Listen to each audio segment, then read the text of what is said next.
And from the video we watched, I can say that the difference between the short snippet that you showed us and the other is that this snippet showed us that there's something called depression. And depression is something that is present and real.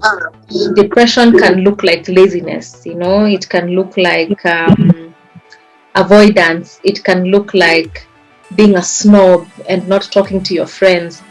It can look like not taking care of yourself. It can look like all these things.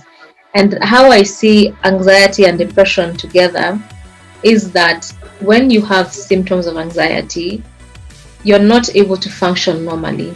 And that can come with very many feelings of guilt. I wasn't able to go to my friend's party. I wasn't able to go to class. I wasn't able to articulate myself properly when I was in the ward round. I wasn't able to convey the message I had properly.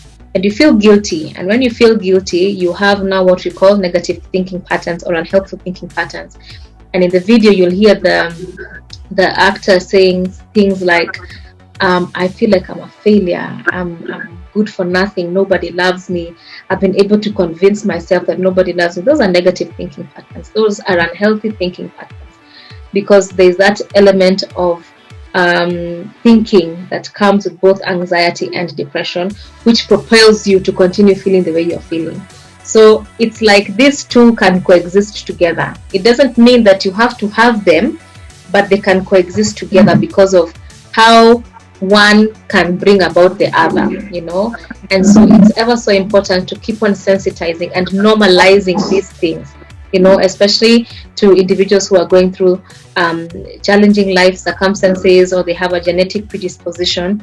These things happen, and especially like what my colleague Dan has talked about, for men, it should be normalized that men actually sometimes cry. They might not cry in front of you, but they'll go to their rooms and they'll cry. And if they don't talk about it, they will end up doing something about it, because that's what the brain brings you to. It begins to make you believe that, you know what, you've been in this thing for so long, you feel like you're going crazy, you're not able to perform the way you're performing. The only solution for you to get out of this thing is to harm yourself. Okay, and that's how we have individuals who looked like they were okay, and you had, oh my gosh, this person committed suicide. We don't have to get to that point. Okay, and in as much as psychologists have a very, very big role in terms of creating awareness and doing psychoeducation, where you are seated, you have an opportunity also to normalize mental health amongst all genders and all peoples from different walks of life and people of all ages, to normalize that, you know what, it can happen. It's your body acting normally to an abnormal situation, and you don't have to live like that. There's something you can do about it, So that's what I would say about it. Thank you so much. Yes, Dad, you have something to add? No, not really, not in that line, but just the aspect also of men, I just forgot also. I work in the community whereby we do sensitization of mental health issues also, and we also form groups within the community to try and help members in the community to seek health services within a group. They usually engage in microfinance elements, whereby they each contribute small finance that they have as a way of keeping the togetherness or having a reason to meet. As once they meet, we encourage them to find better ways of seeking health services. And one thing you realize in those groups is that the numbers of men are usually very few. It's almost like men have a very poor pattern of seeking health, like health services. Like they are so reluctant even if they are feeling unwell, they are so reluctant of seeking help, even if they know they are actually not feeling well. So from the clip that we just watched, of the gentleman, he's trying to get a relationship between anxiety and depression. When you keep on having these thoughts of feeling inadequate or feeling you cannot get it done, as Daisy said, this person continuously gets afraid. What kicks in is a form of depression. Even for men, when they keep on, they feel like they're not doing well enough, they are not achieving what they need to achieve, they're not meeting the expected societal, milestones that is set for them. Depression kicks in, and now this man feels like he's worthless, he's a failure, and it's good for nothing. And now that's when now they even now sink into further depression. So it becomes a complex disorder to treat, because it's an anxiety coupled up with depression, and then now you put in again the engaging substances. Now again you add another condition of substance use disorder. So it becomes quite complex to try and help them. So it's best, before we get to that point, even men should be encouraged to develop better health-seeking behaviors. From the word go, it's okay for men to seek help. I think that's the message that I'm getting, that we should take home also. Thank you, Aburi. And as you have heard, it is okay for men to seek help. And at the same time, like what Daisy said, if everyone is having a mental health, we all have mental health, so we're all susceptible to having mental health challenges. And I'd like to add, like, the moment you seek something for your headache, it's the same way you need to seek something when you feel mentally you're not healthy at that point. So it doesn't necessarily mean that it can always be a disorder. Just something that you need. Like even with anxiety, it can be a level that needs to be managed, that may not necessarily be a disorder.